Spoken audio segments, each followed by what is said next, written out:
Sahara, welcome to the show. Thank you. I'm so excited to be here today. I know. There's so many avenues that I want to talk to you about, and who knows what we'll get to, but we'll let it all flow. So first question I want to ask you, what are you struggling with these days? How much time we got? Tell me about it. I think patience. Yeah. And so I'm in like a very interesting place in my life right now where I'm kind of like in a pause. I'm in between countries. So I was in Sweden for most of COVID and then came back because I had some work. And now I'm locked out of Europe and I'm waiting for my residency to come in. And I just had my residency interview last week. And one of the things they ask is like, well, what are your plans? And I just wanted to look at them and be like, I don't know, you tell me. Yeah. You know, what are you going to give me in this country? She wanted me all to give her all these plans. And I was just like, dude, you give me residency. My plan is to move to Sweden once you give me residency. So I'm in this pause where my life is completely out of control right now, out of my control. So I'm waiting on a government, bureaucracy, red tape, all that jazz. And they might deny me. And if they deny me, then it's like, all right, well, plan B, C, D. I live at OB. Where's home for you right now? I'm at my parents' house in New York. Right. Which is where I grew up. Upstate, New York City? Upstate, yeah. So Lake George, Adirondack Mountain area. Love it. Now, I have a good girlfriend of mine who immigrated to Sweden recently in the last couple of years from Canada. You said you're dating someone, you have a partner. Is he from Sweden? Yeah. The same with her. My God, these American Canadian girls love these Swedish boys. I mean, I don't blame you guys. I mean, have you been to Sweden? Swedish people are gorgeous. I've seen them and yes. They're tall. They look like they've been sunning on the beach for their whole lives. Yeah. Yeah. And for being very light skinned, they have the most ridiculous little golden tan situation going on with their blonde hair. I know. And they're tall. They're relaxed. Like they just have a good vibe. Yeah. And I've been in and out of Sweden for 20 years. So I love Sweden. So I was going to ask you that. Like you've traveled all over and have been traveling solo for so long. So why Sweden? Is it because of a boy? No, it's not just because of a boy. The boy was just an added perk and like the key to get in. Yes. I don't know. And I moved to Sweden in March 2020. Oh, wow. Right before everything locked down, I moved from Hawaii. Mm-hmm. And people were like, what the hell are you doing? And I was like, I don't know. It's one of those moments where you're like, I don't have a logical explanation for this. You just follow. This is like, I'm connected to the land there in a superbly deep way. Hawaii, you mean? No, Sweden. Oh, okay. Yeah, I did all my shamanic training there. I've been there I was 18 the first time I went there. I'm 38. I'm going to be 39 in 4 days or something. So I've been there 21 years and it has always felt like home. And I love it there. Even though I like any place, you always complain about things. There's crap everywhere. It's funny. When I was in the grocery store living there, I'd be walking around the grocery store complaining about I don't understand why they do this. It doesn't make any sense. And then I came, oh God. What's something in Sweden they do weird that they don't do in Canada and America? Oh, they have a whole, when you go into the freezer section, that long, well, it's refrigerated and it's a whole, that length aisle of sausage. And was it sausage? No, refrigerated sausage. Okay. But none of it is good. Oh. It's not like we're in Italy, where you've got really good sausage and salami and stuff. Mm-hmm. It is various forms of hot dogs. Wow. Large hot dogs, small hot dogs, long and skinny hot dogs, short, tiny hot dogs. I'm like, I don't understand. Very interesting. Yeah. What are the absolute best parts of Sweden? Besides the men. The forest. Really? Oh my God, the forest is gorgeous. Okay. It's mossy. All of Scandinavia is super mossy. So wet. Even in the winter. Yeah. So it's even in the winter, it's this amazing contrast between the white of the snow and this incredible green moss. Interesting. That is very beautiful. And it's full of strawberries and lingonberries and blueberries. And even in the winter, you'll find them. I'm like lying next to a stream on a mossy rock in the snow, just reaching over, grabbing a handful of and my face is covered. So it's the nature really that you love. Yeah, I think that's the big thing. Yeah. And the city, kind of normal as any other cities? Yeah. I would say the more north you go, the less warm. Okay, yeah. That makes sense. Energetically. Yeah. The buildings are very Eastern European. And then you get down towards the south, you get into Gothenburg and Malmo, and it gets really cute and quaint, very European, that kind of it's like a little Dutch house or a little German house that has more of that feeling to it. But yeah, more up north, it's a little more cold architecturally, for sure. What's the timeline of when you find out? Do you just get a random call or an email and then you just take it? Yeah, it's essentially a caseworker gets your case. Yeah.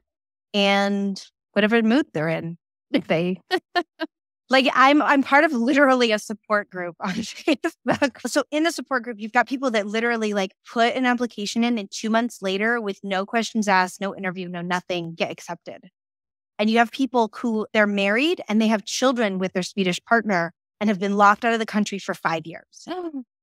Oh my God. So there is literally I don't know. I have no rhyme or reason to it. No rhyme or reason. Wow. And so that's what I'm struggling with right now is I just don't know. I can't put down root. Yeah, anywhere. So I've got you don't want to get too comfortable where you are. You don't want to plan for too much there. You don't want to go anywhere else because you're kind of at a standstill. Yeah, I'd be pretty upset. Yeah. So I'm learning control would kill me. Yeah. So I've had to make great peace with the idea of, because everybody, I'm in my hometown, so I run into people I haven't seen in 15 years. And they're like, what are you doing? Where are you going? Are you here? And I'm like, right now, I look like me. I think I'm here right now. Mm-hmm. But I don't know. Next week, where will I be? Who knows? I have no idea. Right. And it's hard to make plans anywhere. Yeah. So I'm trying to book workshops and things, but I can only plan a month or two out, because essentially when you get your residency, you kind of have to go within a month or two. Yep. So I'm just all right, cool. That's a fair struggle. I want to ask you a lot more about your solo traveling. So how many countries have you been to? A lot. I think I'm in the 50s. Oh my God. How many countries are there in general? 100 something? There's 200 and something. Wow. Tell me your top 3. I think we already established Sweden, so maybe 3 more. Sweden, yeah. Greece. I'm going there next month for my first time. My God, yes. Greece is amazing. To ask you stuff. Yeah, I love Greece. I've been to multiple islands and in the mainland. I love it. Okay. The food, the ocean. I'm a big ocean person. Me too. Adore it. Yeah. And August or September? August. I'm going. End of August? A month. Okay. So yeah, end of August, beginning of September, in my opinion, is the best, because most of the tourists have gone. Good. So they're all home, and you just have some elderly tourists plopping about. I spent a lot of time in Greece naked on a beach. Amazing. Because I would roll up to a whole beach and no one there. And I would just be like, well, this is now a nude beach. Yeah. This is how you get no tan lines. Oh my God, it was so amazing. I was just naked on a beach one day, and somebody else showed up, and they were kind of okay. And it was a dude, and he was uncomfortable. He didn't really know what to do with himself. And I got up and got in the water, and then he got up and got in the water, and we had a solid football field between us. Okay. And I could see this look on his face. He'd clearly never skinny dipped in his life. And that look of just oh my God, this is the best feeling I've ever felt in my entire life. And then he had no one to share with. So he looks at me, and we're a football field away. We haven't spoken. We haven't even made eye contact. And he just needed to be recognized. Oh, I'm naked. Do you see that? I'm naked in the ocean. Oh my God, this is amazing. Best. And we had a good laugh. We never spoke. That he was super respectful, didn't get too close or anything. And I just thought that was the coolest experience. You have good memories in Greece. I have so many good. I also had a kayaker pop up on an actual nude beach. And he didn't realize until he pulled up on shore that it was a nude beach. And there's 100 naked people on the beach. Love it. And that look on his face, he was like, oh, nobody's got a bathing suit. And then he's like, as he like got himself comfortable, he like sat down on the ground and like took breaths and got himself comfortable with the idea. And then he's like on the ground and he kind of like scooches his bottoms off. You know, I love it. I love people's like virgin moments of being naked in public or in the water. And I feel there's no shame in it at all. I don't know why we as a society has put so much shame around it. Yeah. You know? Yeah, it's the best. I live in Toronto. I see naked people walking around sometimes. Yeah, you're kind of like in the San Francisco of Canada. Yeah. Yeah. That's a good way to put it. A lot of I always say a small New York, but yeah, that's probably true. No, I think Toronto is so much more Free? open and artistic. Yeah, you're probably right. Yeah, than New York. Tell me the third country that you love the most. Hawaii? No. So hard. I want to go to Australia. I've been to Perth. Okay. That's completely different. That's what I hear. Yeah. It's white, sandy beaches. Gorgeous. Everything in Australia is always trying to kill you. So you have to keep that in mind. Everything or everyone? Everything. Okay, like animals, you mean? Yeah, there's like the 12 most dangerous animals on the planet are in Australia. They're there. Yeah. So I was working in a spa in Australia a few years ago and we were outside during our break and my friend looks at me and she was like, I don't want to worry you, but the most poisonous spider in the world is literally 3 inches behind your shoulder right now. And it was the size of like the tip of my face. It was real. Oh, really? Like, no, that was a really tiny one. Yeah. There's the huntsman that's like the size of a human, but I didn't see that one. Oh my God, I would have died. But then this really tiny one is way more poisonous. Yeah. And I was like, well, I'll just move away. Oh my God. So what happens? Like, I'm sure you go get rushed to the hospital right away. I don't know. I didn't get bits. I know. But I'm sure some people have. That's scary. Yeah. I don't know. I didn't have any issues with any of the wildlife. Thank God. Okay, wait. What's your third country? If it's not Australia. You can't pick. I don't know. I love Indonesia. I love Thailand. I'm a dancer. I'm a tango dancer. So I love Argentina. And just like South America and stuff like that. Like I feel like, okay, if I had to choose a place to live right now, it'd be Italy. Okay. Yeah. Which country has the best food? Italy? I think Italy. Which country has the best ocean? It's still so complicated because it's like Norway has gorgeous oceans, but it's too cold to get into. But Greece has beaches and oceans. Hawaii? Beaches and ocean. Hawaii has some pretty epic beaches. I was in Bali and I was doing my free diving training and I told a dude that I was from Hawaii and he was like, you must be so disappointed. And I was like, thank you. Really? So Hawaii is way better than Bali. Yeah. No, like when my mom came out to visit me in Bali, people were like, you have to take her to the white sand beach. Everybody, you got to go to the white sand beach. Right. We go to the white sand beach and we both roll up on the white sand beach and we were like, this is khaki colored. This is white sand. It's not even remotely clean. We were not Hawaii, impressed. hands down. Hawaii has some amazing beaches. So if I had to pick between Hawaii and Bali, go to Hawaii. If I want like nature and swimming and oceans. But Bali's a different trip, right? Bali is a totally different trip. Like it's more like a soul searching trip is what It's fun, soul searching. The food, maybe. It is beautiful. It's cheap. Hawaii is the opposite. It is so expensive. Yeah. For what you would spend in a hotel room in one night in Hawaii, you can live for a month in Bali. Oh, so it's worth the longer trip. It is definitely worth the longer trip. Plus, motorbikes are fun. There's surfing there that's really good. Which country has the best partying? Spain? New York City. Really? Okay. I don't know. I haven't done a ton of like I grew up in New York City. Like I was in New York City at like 15. Right.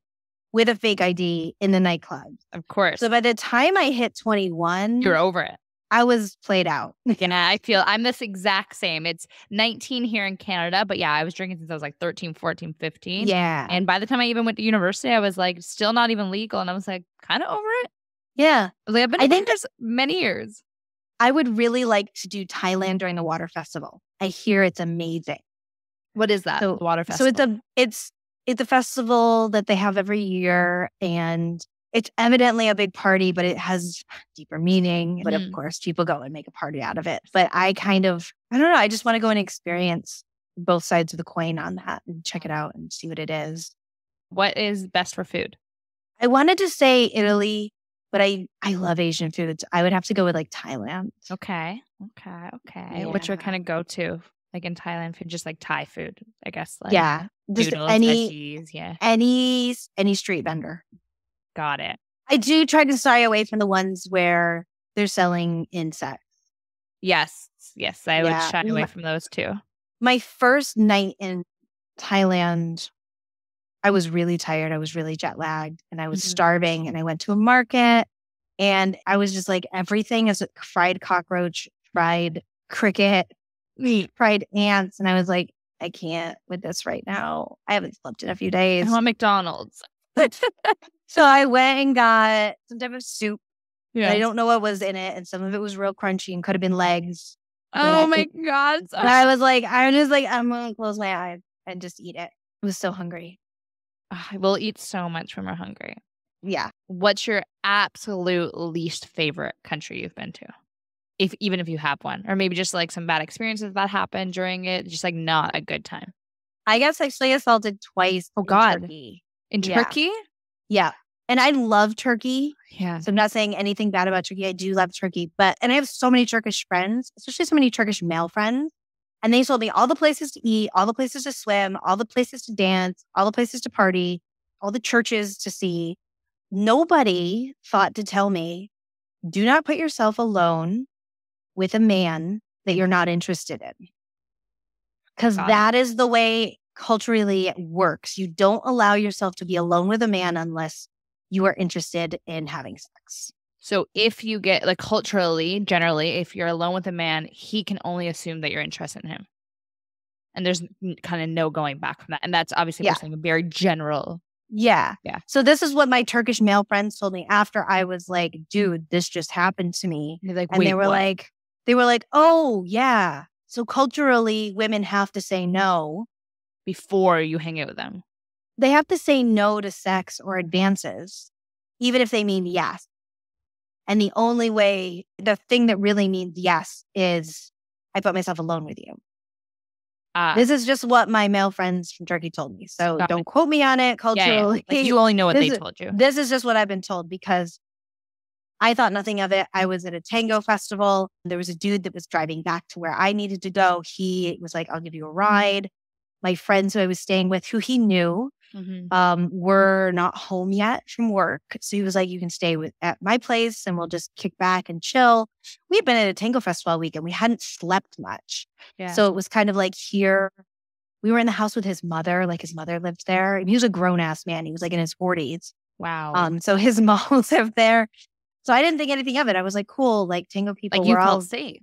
I felt safe. And I had a boyfriend at the time. I had talked about my boyfriend on the drive. And we get back to his place. He gives me the spare bedroom and I crash out and I wake up with him in bed with me and like trying to start something with me. And I was like, whoa, oh my God, no. Yeah. And he kept trying until I eventually just like kicked him and got up and went downstairs and hung out with his mom and didn't speak a lick of English. Oh my God. I'm just going to chill with this woman right now. Your son just sexually assaulted me, but I'm going to hang out with you right now. Yeah. Yeah. Great. So, and then another time I was with a guy who was also a tourist. But you know, when you're traveling, we both were in like a Starbucks or something. And he heard me talking on the phone with somebody. So he came over and was like, hey, I heard you talking about this. I'm going to this place in a few weeks. Can you give me some tips? We exchanged like Facebook information. And then I left because I had to teach a tango class at night. Right. However, my class got canceled and he had been like, hey, if you want to like grab dinner and hang out and chat more about traveling, he also knew I had a boyfriend. That'd be great. So I sent him a message and I was like, yo, my evening just opened if you want to go grab some dinner. Yeah. And we're you like didn't think anything of it? No, because I had told him, you know, I'd been talking on the phone with my French boyfriend and this guy was half French.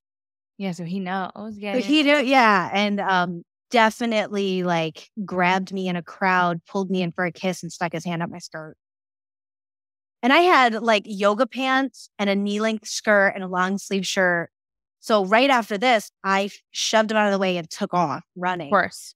And this is now the second time in a few days. So You're my nervous, shocked. yeah.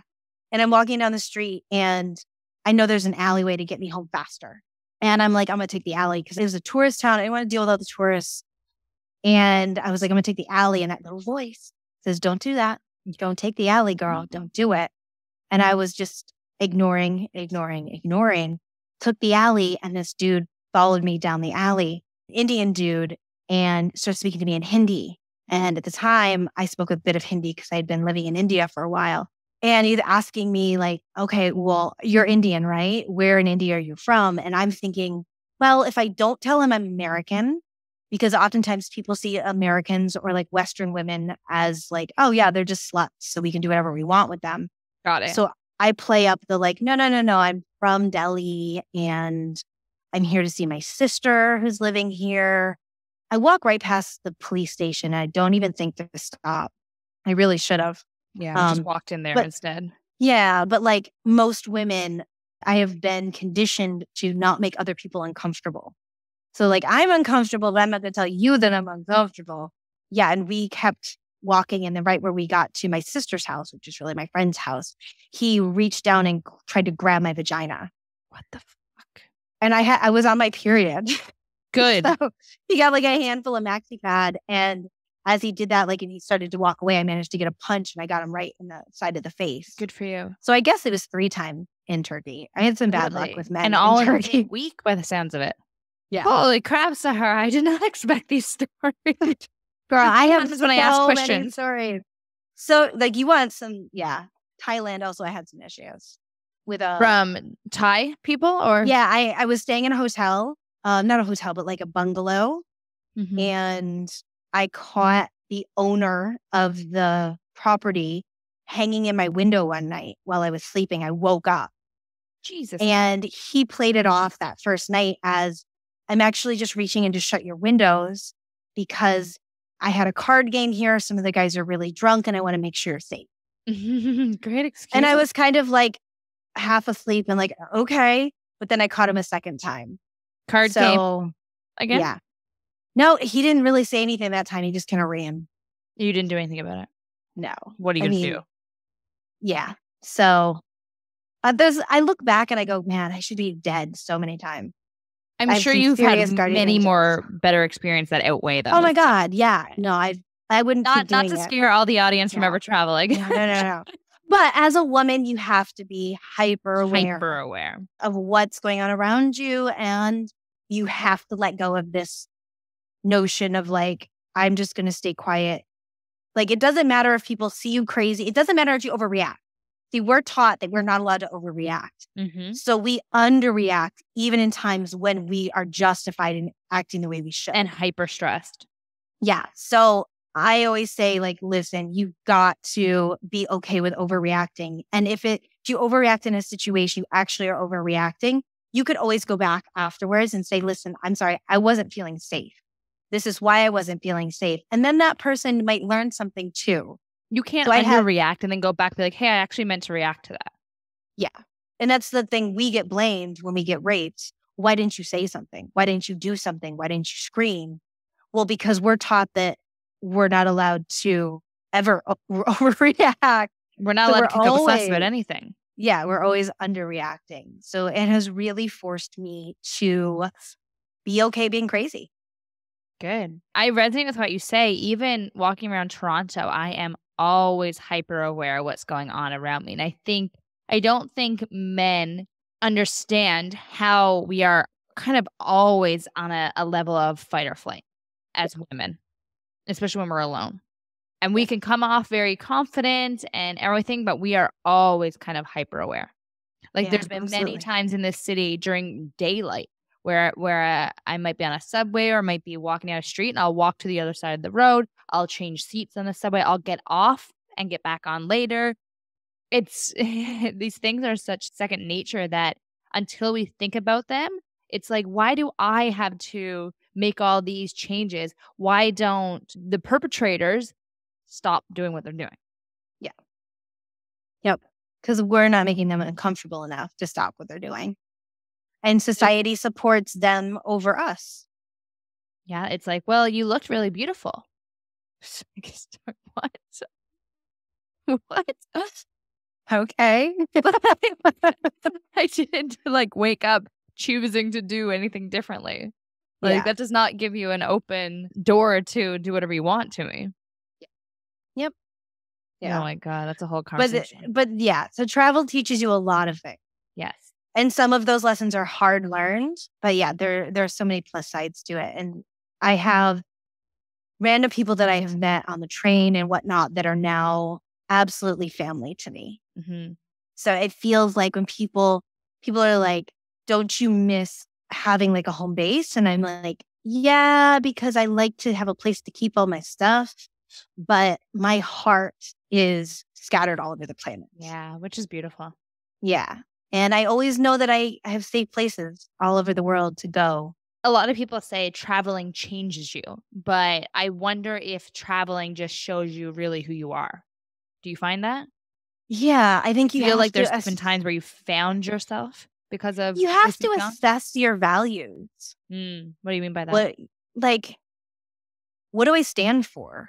Mm, What am I going to allow? What do I want? Because when you don't have society telling you what you're supposed to do, Mhm. i.e., go to college, get a good paying job, continue to try to get promoted at said job while also trying to find a partner so that you can then procreate and get a bigger and bigger and bigger house. Bigger mortgage. Yeah, you get to decide who you are by Mhm. asking yourself questions and also by process of elimination. Like, no, I'm not that. I don't Yeah. want to do that. But then you also get to feel things that feel really good. And you get to wake up every morning and go, what do I want to do today? Like that kind of freedom is amazing. Right. Yeah. Just going, okay, what do I want to do today? Do I want to go to the beach? Do I want to go to the mountains? What do I want to eat? Is Do I it want to talk scary to ever people or not? Oh, having that many totally. choices Totally. and not being told what to Absolutely. do? Absolutely. There are days where I'm like, I just want someone else to make a decision for me. Like I used to travel with tarot cards Right. How is just that? just for fun to be like, You point me in a direction here. point me in a direction. And I was traveling with another friend who's from Hawaii, but she's originally from Paris. And we were in Thailand together. And I would like pull out my tarot cards out of my bag and she made the joke and she was like, you brought tarot cards? They said, how am I supposed to make life decisions? And she goes, Okay. there's an app for that probably. And I was like, there's got to be a tarot card app. Definitely. Like the Magic 8 Ball app. Shake your phone. Seriously. So yeah, there's definitely days where I feel lost. Mhm. There's moments like now where it's like, I have a little bit of control over my life. I can build some of the things that I want, but at the same time, I can't. Mhm. So I know I'm on pause. Like I can't put down roots. I know I want to go to Sweden. And if that doesn't work out, I have a short list, What you is that? know? So I mean, I would have to stay in the country at that point, which would Mhm. be Vermont, Mhm. because it's green and beautiful and very socialist. Yeah. Miami, because it's delicious and there's a lot of dancing and colors and warm weather and beaches. Colorado, because it's beautiful and mountains. Mountains. Yeah. And it's very holistic. And I feel like there's a lot of people that would vibe with what I do. Agreed. And then Southern California, because burritos. What part of Southern California? Like what city are you thinking? Like Redondo Beach Yeah. area. Yeah. That's where I was going to move before I decided to go to Hawaii. So I was in San Francisco and I was like, I got to Let's get just out go a little farther. I was like, I can't deal with this perpetual fall. You know, it's always like 55 to 65, foggy, rainy, except for Yeah. like a week in May and a week in October. So I was over it. It's And drizzly and just a little yeah. draining. Yeah. So I thought, oh, I'll go to Southern California. Still got the California vibe. Still got burritos. My life revolves a lot around food. So burritos. I do love a burrito. I get them a lot here. I want to switch gears a little bit and I want to ask you about all of the energy work that you do. I found it interesting that you said soul alchemy is the process of turning your shit into gold, which I found very funny And you say that all of our life experiences are gifts. And if we are willing to look deeper into them and find the lessons, from there, we can reprogram ourselves to move from a place of peace and ownership instead of reactivity and trauma.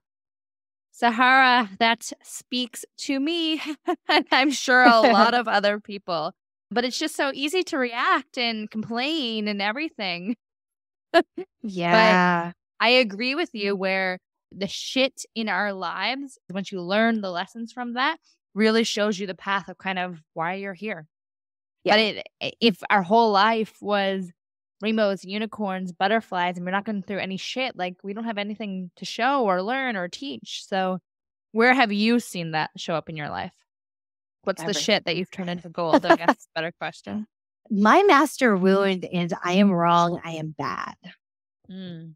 And I have struggled with that my whole life. In every situation that I find myself in, if I can just stop and take a second, I can go, oh, I am working from a place of a limiting belief that says I am wrong, I am bad in this situation, i.e., getting molested while traveling. Mm-hmm. Somehow that was my fault. I shouldn't have done this, whatever. So yeah, I think we all have a master wound, and then we've got like subcategories of master wounds. And we're always working from those places. And we are trying as we move through life to untell those stories through reliving those stories. And it's like we keep getting this opportunity through another cycle of the same shit to go, oh, I'm here again. I can make a different choice. But we don't a lot of times. And we keep making the same choices. And when we can stop for a minute and recognize the cycle that we're in, then we can go, okay, I have an opportunity here to make a different choice. I have an opportunity to respond instead of react. But I need examples. Back in May, okay, I bought a car. Okay. And I'd been looking for a car and I just wanted a beater to get me through these next 3 months because I don't know how long I'm here for. Mm-hmm. And I thought I super scored. I bought this car for like $4,000 and it was like everything I wanted. And I was so proud of myself. I was like, girl, you just manifested the shit out of this car. You got everything you wanted except a working transmission. Well, there you go. And that's what, $2-3 grand in itself. Oh no, that's 10 grand. Shit. Yeah. So it was sold to me by somebody I went to high school with father. Okay. So it was just like, whoa, so many levels of shit right here. And I literally got this information 3 minutes before I need to get on a podcast. And I just was like, okay, cool. I'll work with this information, hung up the phone, walked downstairs, got on this podcast. And the woman was like, how you doing today? And I was like, well. What are you struggling with today? Yeah, exactly. And she was just, and actually the conversation was around sexual assault. Got it. And I'm cracking jokes about the fact that I just lost $4,000. And she was just like, I don't know what kind of energetic superpower you have right now, but this is some shit. Like, I can't believe you're cracking jokes. Yeah. And I was just like, what else am I going to do? Yeah. Like, what am I going to do? Cry about it? Like, and that's not going to change it. And I'm not going to say that crying is not an absolute... but you're not going to get all upset and throw a fit. Yeah. So, it was like, okay, I had to take a deep breath and go, I'm learning a lesson here. And then later that day, I sat down and I was exhausted and I didn't really have the space to do a massive amount of healing. But what I did have the space was to write down the dialogue in my brain. What is the negative? What you have control over. What is the negative shit that's going on in my brain? And I made a whole page of like, I'm always deceived by men. I always lose. Anytime I get money, I lose money. Like just all of these limiting beliefs. And I was like, okay, I got that out of my system. Tomorrow I can address them. So it's like, instead of throwing a hissy fit and cursing this dude out that sold me the car, which is not going to do anything. It's going to rile up my energy. It's going to deplete me. I'm going to put myself in victim space. I'm not going to be empowered. Instead, I was like, there's literally nothing I can do. I have this car. It was a one-on-one purchase. There's no lemon law. So there's a reason I'm here. I might as well figure it out. So I wrote that list down. And then the next day I tested all of those beliefs and I had most of them. What do you mean by tested them? So you do like a muscle test where you ground and you center and then you test your energy field. So it's a kinesiology, essentially. Okay. So whether you truly at your core being believe that this is true or not. So a lot of times most of the time actually, when I'm working with clients, they're like, okay, so I broke up with my boyfriend and I'm recognizing that this is the same pattern of why I typically break up with my boyfriend. Self-sabotaging a little bit, maybe? Maybe. Yeah. But then it's like, okay, well, how does that make you feel? And we just kind of start to pull on the thread. We unravel, and we end up getting back to like when I was 5, my parents praised my sister and didn't praise me for something, you know? So I believe that other people are more worthy than I am. So I have a hard time showing up as being worthy in a relationship.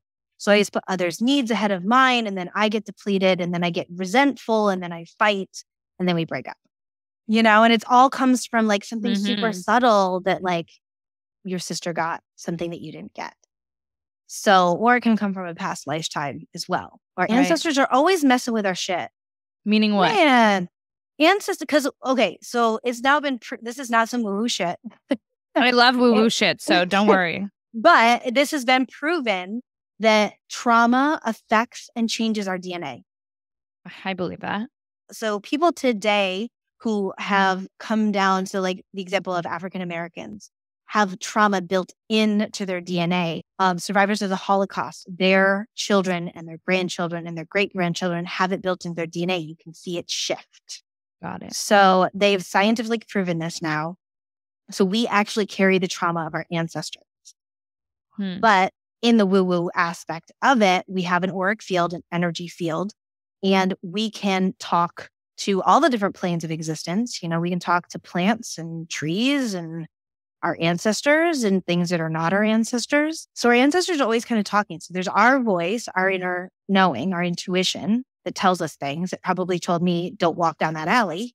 And then we have our ancestors. So like sexual assault was really strong in my mother's side of the family with my grandmother. So maybe it was my grandmother that was actually saying, don't walk down that street.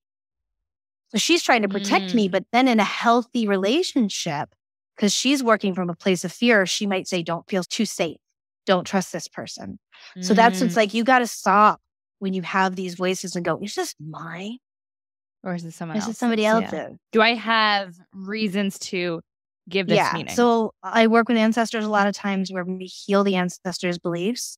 And then we align the client with their voice so they can know what's theirs and what's not theirs. And they can go, okay, thank you for that information. I appreciate it. I'm going to make my own decision because I'm my own human right now. Yeah. So it's about listening to the stories we tell ourselves and being able to stop and tell ourselves a new story. And my new story was, you know, clearing out all that crap and saying, okay, remembering that I had a good connection with a dude who was trying to sell me a car.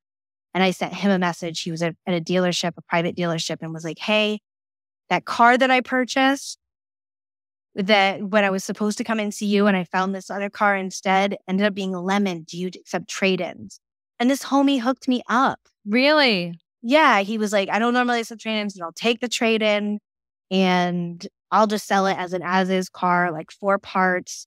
You know, really helps me out. Just a good person. So it was like, I adjusted my belief system, that main belief of like, men deceive me. To men now help me. To men now help me. And this guy went above and beyond. And then it was like, you know, I'd said, I think the spark plugs might be bad or whatever. And he was like, no, take it to my guy. I'll take care of it. Like everything's cool. Everything's great. So if you get an opportunity to reteach yourself new things. And get more examples of the stories you do want to be telling yourself. Exactly. So you start to ask for, okay, prove this to me, kind of. You know, like, okay, I'm gonna choose to let go of this limiting belief and I'm gonna move into this belief that is positive and is supportive. And now I need to live over here. And anytime I hear that chatter, I have to go, okay, cancel, delete. No, we're not going there. We're going here. And stay in that energy and allow that positive energy to attract positive things into our lives. Yeah, Doesn't mean that I still like every day don't get in my car and like say a little prayer and I'm not afraid that it's going to break at any moment because totally. I'm still working through my shits. Of course. But I can sit there and like, okay, take a deep breath. You're okay. Mm-hmm. This experience doesn't define everything, you know? I resonate with that a lot. I know an example for me when one of my first deals in real estate when I got started, a couple like situations in a row where the other agent was a middle-aged woman and they were god awful to me. Like really, really mean, just nasty women. And it put me down a path of limiting beliefs of thinking women supporting women, that's bullshit. Right? That first one. And then secondly is I can't stand middle-aged women. I don't want to work with them. And that wasn't too long ago, so these are still fresh in my mind. But I agree with you. There has been times where I've been shown some examples of doing deals with middle-aged women, and they were fabulous. And seeing more examples of women are supporting women, but I'm still working through that. And I agree when I'm in an energy of thinking, okay, let's get rid of this limiting belief and think something else, like think the better version of this. I am shown more examples of that. Absolutely. And then I'm like, I'm like, don't prove me wrong. I'm like, yeah. But yeah, I feel that. And there's a couple other things as well. But yeah, like the more you believe something, the more you're going to find examples of that proving it to you. But if you want to see people or situations in a different light, they'll probably show up a different way then. Yeah. I have a friend who I was just with last week who describes it as some people have a light cloud over them and some people have a dark cloud over them. Oh, you can feel it off people. Yeah. And she's like, no matter what, it's always a dark cloud. And it's like if you choose, I don't know if it was a comic strip or a meme, but it's old. But it has like two people on a bus. Yeah. And one person is looking out the side where they're up against the mountain and the other person's looking at the side with the view. And it's like you choose your perspective. Yeah. Like you can sit on the other side. Yeah. And like the rest of the bus is empty. There's plenty of seats over there. Or just turn your head. Wow. Hey, powerful. Yeah. Just turn your head. Yeah. That's really, really powerful. In so many ways, it's really easy and it's really hard. Of course. If it was all easy, then this world would be a beautiful place. Yeah. But in a lot of ways, but if all we know is dark cloud, if that's where we were brought up, that's what our safety is. That's safe. We're afraid of a sunny day. Yeah. And like my grandmother used to always say, and I was like, damn, woman, what's wrong with you? She used to always say, oh, if it's beautiful today, God will punish us tomorrow with rain. What the hell? Yeah. And I'm just like, that's not the word of the Lord. Yeah, but like that is the word of organized religion oftentimes. You know, you got to be afraid. You have to act this way or you will go to hell. You have to do this. You have to do this. You have to do this. And God's love is supposed to be all forgiving. Yeah, like hell. And it's all like, oh yeah, except if you do like this long laundry list of things, in which case you're going to hell and God will spite you. Yeah. But, you know, that's what she grew up in. Right. You know, very Catholic religion in her family. And she missed out through so much because she had the dark cloud. She didn't live life. No. But then I got the gift of why, like she gave me that gift of seeing that and having a little bit of perspective and being able to step back and be like, I don't really believe that. I'm going to choose something else because I know that this feels icky. This doesn't feel true. This doesn't feel like love. This doesn't feel like God to me. You get to choose what God feels like to you or in your eyes should feel like. Yeah. Yeah, I get that. Yeah. I want to ask you one last topic I want to touch on is toxicity in men and relationships with men. And I know the last time we talked a lot about like the word should with men. So I want to get your perspective on that. Obviously, you're dating someone you love, so not all men. I'm dating a fantastic person as well. But, I mean, you told me a story the last time, but I'm sure you have more stories of just men's egos. Yeah, I mean, everybody's got an ego. So Yes. toxicity is not just men. Toxicity is human, Yes. but men are given a hall pass What do you mean by while that? women are not. Meaning, I mean, it's just privilege. If you get caught being toxic, society tends to make excuses for a man that they won't make for a woman. It's like when they were trying to do in the Supreme Court, when they were putting Kavanaugh into the Supreme Court, he was allowed to, I mean, you see video of him reacting to things, literally throwing a temper tantrum like a 2-year-old. And while the entire time the woman was completely composed, she was calm because she has to be. Yeah, because we're not even allowed. a tiny little crack is going to be, oh, she was out of control. She's crazy. Meanwhile, this dude is legitimately out of control. And everyone is like, oh, that's just the way he is. Or, you know, what they tell you when you're a little girl and a boy is like being physically violent with you. And they go, it's just because he likes you. It's like, that's not okay. Society is saying it's okay for you to push this girl because you like her, because that's how you get attention. And we're literally teaching boys it's okay to be violent to someone you love. And we're teaching women it's okay for someone you love to be violent towards you from preschool. Good point. From preschool. So yes, men and women equally toxic. We are all on the playing field of toxicity. We are all absolutely capable of the same amount of bullshit. However, society gives men a pass that women are not allowed. Right. Not even to get into, are you a woman of color? Or a man of color. And yeah, you get even less of a pass. It's true. It's true. Yeah. What has been your experience with that? Like any personal experiences of like men getting a pass? I was in sixth grade, 8th grade. I was in middle school and I had a boy who liked me, who would poke fun at me in order to like me, show me that he liked me, you know, the age-old thing. And he made a joke about my chest being as flat as an ironing board. Now, I'm like between 10 and 12, I'm not supposed to have boobs. Yeah. Let's give you a puberty lesson here. Yeah. And I didn't think anything of it. I was enamored at the fact he was paying attention to me. Right. And I went home and I told my mom the story, thinking it was like a positive story. And my mom was like, hold up. And she made a big deal out of it. And she went to the school.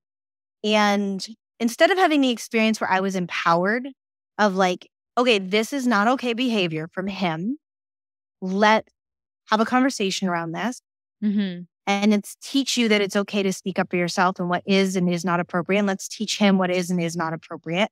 I fed off of the energetic reaction of everybody, which was, you told on them, or do we really need to have this conversation? You know, they reacted so negatively to my mom.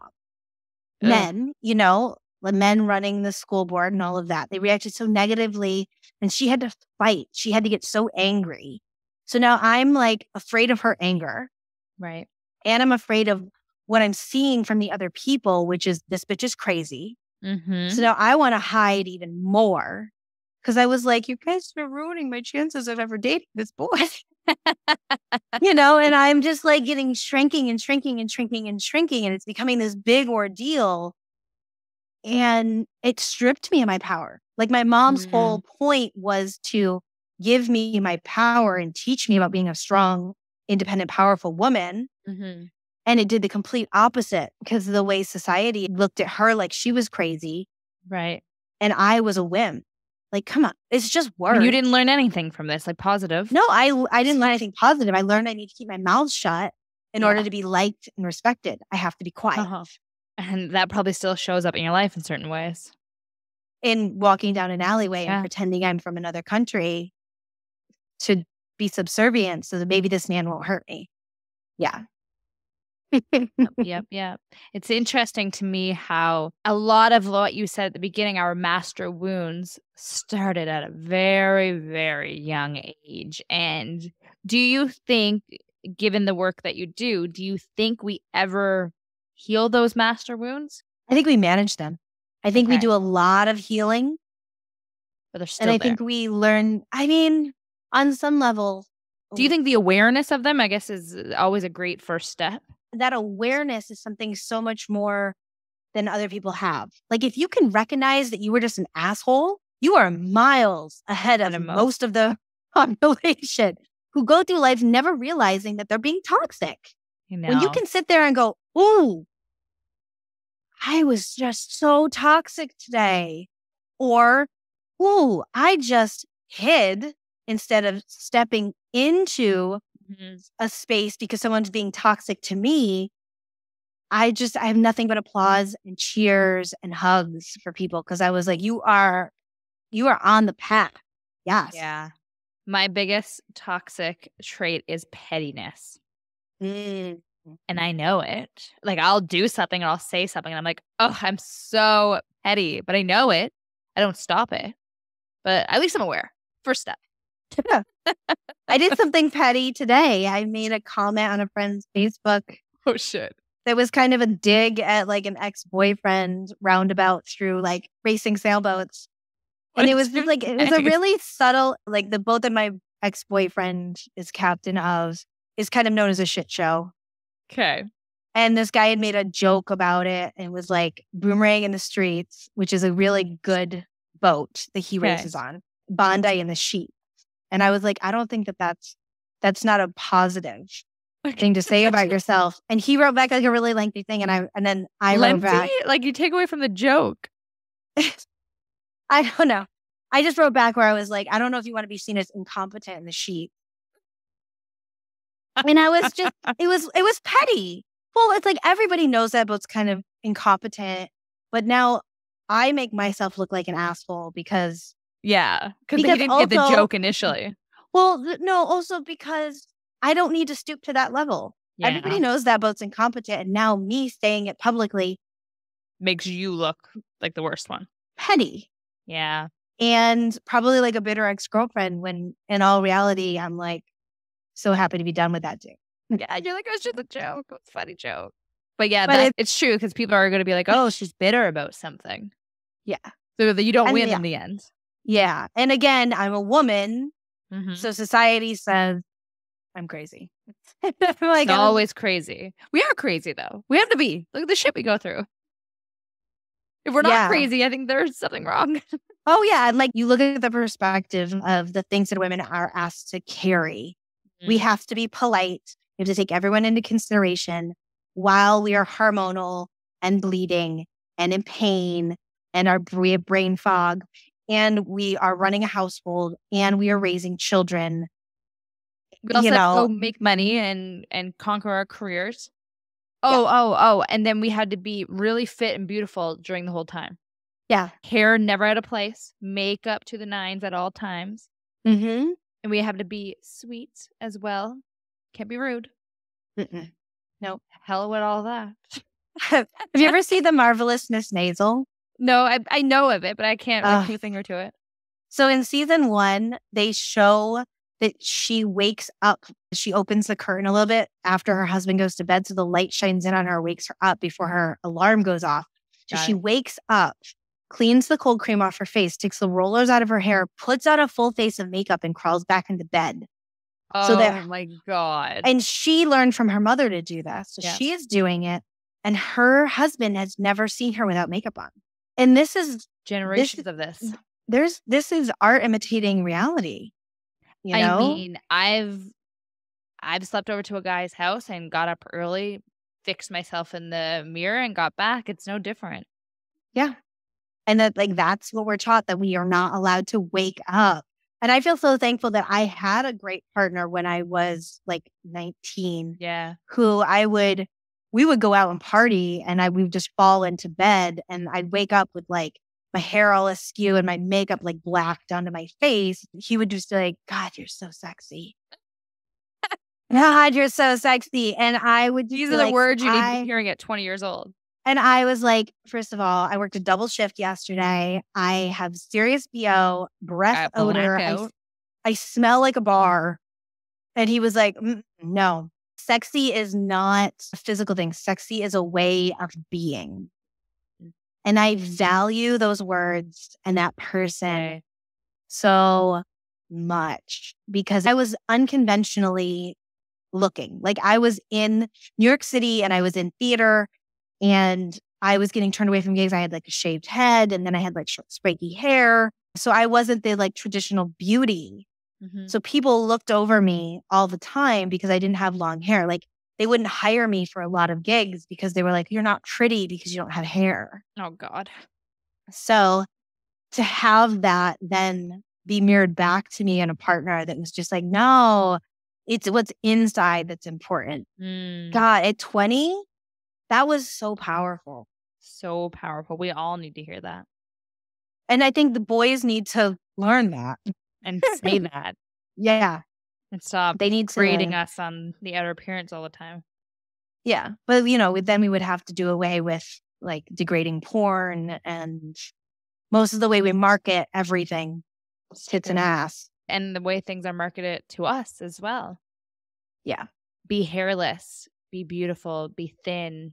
Oh, God, I could go on all day. Jesus Christ. Yeah, I don't know I have a rant in me until I say like 2 sentences. I'm like, oh my God, there's some resentment somewhere.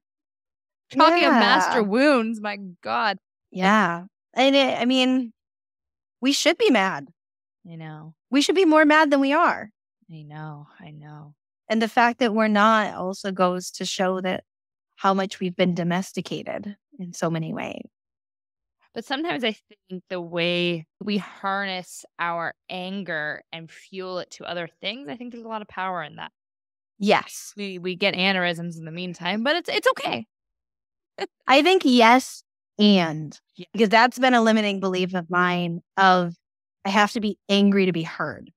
I think that's one thing we could learn from men, like good men who influence and change minds and get things done with like very little emotion and very little care. They're very relaxed about it all.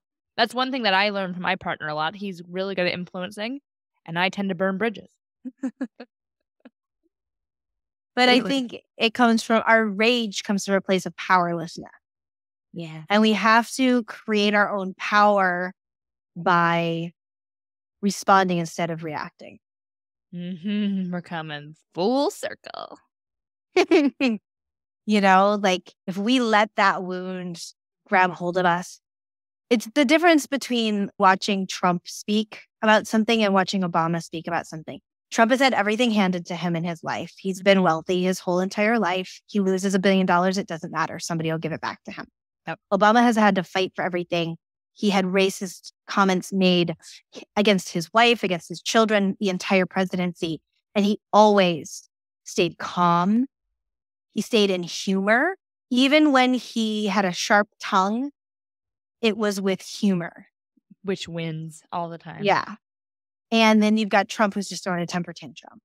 So we need to learn how to transform our rage into something beneficial, because if you can speak from a centered and stable place, but use that fire to fuel it, you know, it's not a raging forest fire. It is like, I take that fire, I take that rage, I take all of the injustice and I funnel it forward into a very clear and concise space. And I pick my words carefully, then maybe we can make change.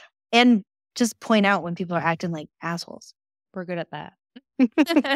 Sahara, before I let you go, to add on to that, any last words of advice to do with solo traveling, to do with our master wounds, or to simply how do we speak a little bit more eloquently, even though the fire is raging within us?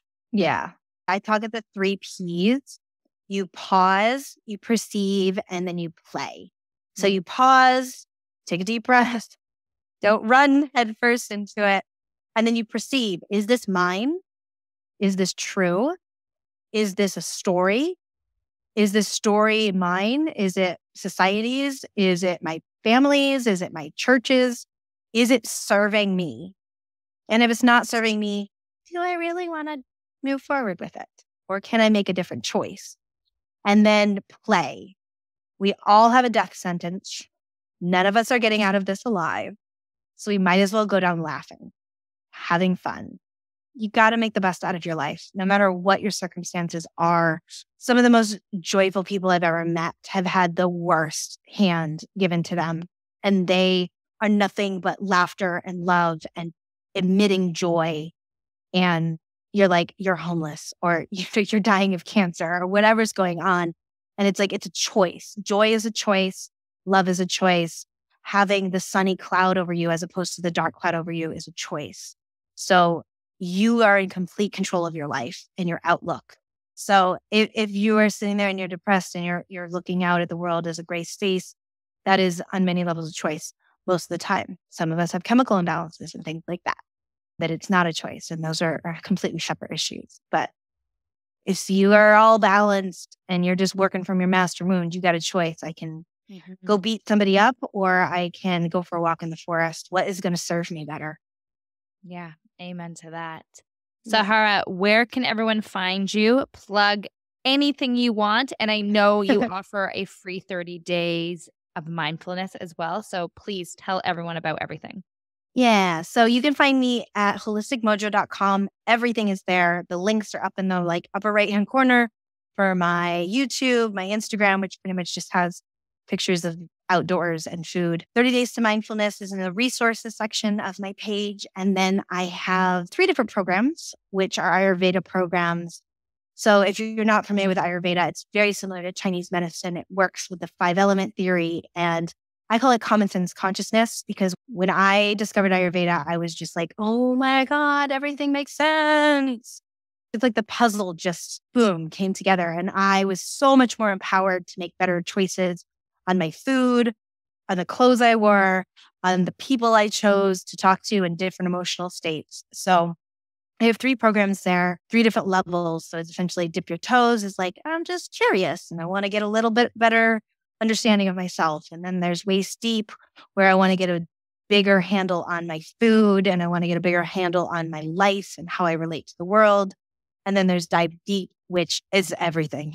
It's all this Ayurveda. It's energy work. It's whatever you want. So that deep dive is kind of where I put everything together, and I get like woo-woo and non-woo-woo and mix it all together.